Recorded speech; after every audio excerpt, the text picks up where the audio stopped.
Assalamualaikum warahmatullahi wabarakatuh. Salam sejahtera bagi kita semua. Om Swastiastu, Namo Buddhaya, dan salam kebajikan. Sebelumnya, izinkan saya untuk memperkenalkan diri terlebih dahulu. Nama saya Riehansa Sabiputra dari Fakultas Hukum Universitas Pasundan, tahun 2020. Saya lahir di Kabupaten Purwakarta pada tanggal 11 Desember tahun 2002. Lalu, sekarang saya tinggal bersama kedua orang tua saya di Kabupaten Purwakarta, dan hobi saya yaitu membaca komik dan novel. Saya membuat video ini bertujuan untuk membagikan atau sharing-sharing sedikit yang saya ketahui tentang kriminalisasi hukum kepada kalian semua, agar kalian lebih tahu tentang kriminalisasi hukum ini. Kriminalisasi ya. Kriminalisasi asal katanya dari kriminal. Kriminal yang artinya adalah jahat. Kriminalisasi membuat suatu proses yang tadinya tidak jahat menjadi jahat dan bisa dihukum pidana. Kriminalisasi ini hanya bisa dilakukan oleh pemerintah dan DPR melalui produk undang-undang maupun peraturan daerah. Kriminalisasi merupakan salah satu masalah sentral kebijakan hukum pidana, yaitu mengenai kebijakan kriminalisasi dan kebijakan penalisasi atau ancaman sanksi pidana apa yang sebaiknya dikenakan kepada si pelaku pelanggaran.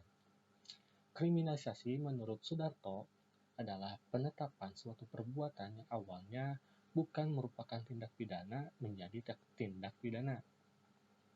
Jadi bisa disimpulkan ya dari pengertian tersebut bahwa kriminalisasi adalah suatu proses perbuatan seseorang yang awalnya bukan perbuatan tindak pidana, lalu kemudian berubah menjadi atau digolongkan menjadi perbuatan yang dapat dipidana. Proses ini diakhiri dengan terbentuknya undang-undang yang mengancam perbuatan tersebut dengan sanksi pidana. Pengertian kriminalisasi tersebut menjelaskan bahwa ruang lingkup kriminalisasi terbatas pada penetapan suatu perbuatan sebagai tindak pidana yang diancam dengan sanksi pidana. Lalu, tujuan dari kriminalisasi ini bertujuan untuk menciptakan ketertiban masyarakat di dalam rangka menciptakan negara yang sejahtera. Perbuatan yang diskriminalisasi harus perbuatan yang menimbulkan kerusakan meluas dan menimbulkan korban. Nah, dalam kriminalisasi juga ada istilah overkriminalisasi. Apa sih yang dimaksud dengan overkriminalisasi itu? Overkriminalisasi yang berarti dia sudah punya kriminalisasi yang terlalu banyak. Lalu bagaimana cara mengetahuinya?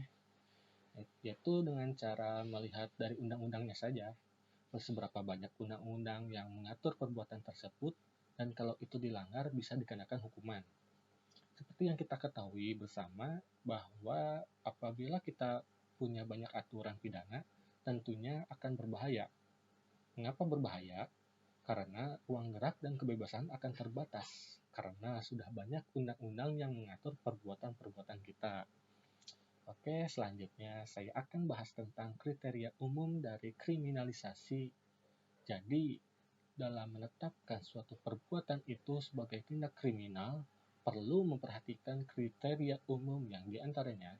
Yang pertama, apakah perbuatan itu tidak disukai atau dibenci oleh masyarakat karena dapat merugikan orang lain atau dapat mendatangkan korban. Nah, yang kedua, apakah biaya mengkriminalisasi seimbang dengan hasil yang akan dicapai?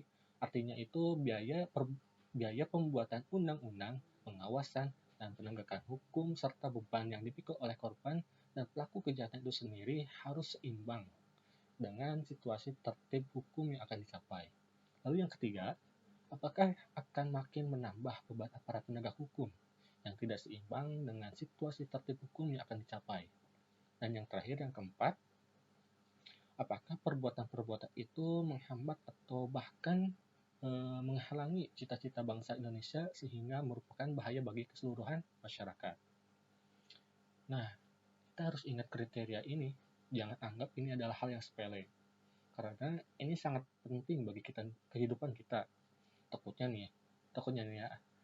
ada orang yang menganggap perbuatan kita tuh termasuk perbuatan kriminalisasi.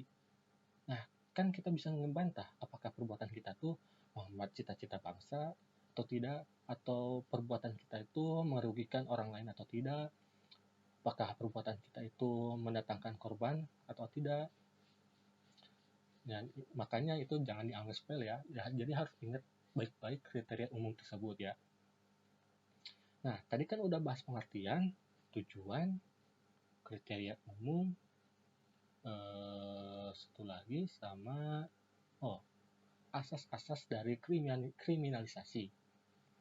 Asas-asas kriminalisasi terdapat 3 macam asas, yakni yang diantaranya yang pertama yaitu asas legalitas. Merupakan asas pokok dalam penetapan kriminalisasi yang berfungsi untuk membatasi ruang lingkup hukum pidana dan mengamankan posisi hukum rakyat terhadap negara, atau berfungsi untuk mengamankan rakyat, posisi rakyat terhadap negaranya, terhadap negara atau penguasa. Jadi supaya negara atau penguasa itu tidak berbuat semena-mena terhadap rakyatnya. Nah, lalu yang kedua ada asas subsidiaritas. Asas ini bermakna bahwa hukum pidana harus ditempatkan sebagai senjata pamungkas atau upaya terakhir dalam penanggulangan kejahatan yang menggunakan instrumen penal, bukan sebagai senjata utama untuk mengatasi masalah kriminalitas. Lalu yang ketiga, asas kesamaan atau persamaan dimaksudkan untuk mengadakan sistem hukum pidana yang lebih jelas dan sederhana, sehingga dapat mendorong lahirnya hukum pidana yang bersifat adil dan untuk menghasilkan hukuman pidana.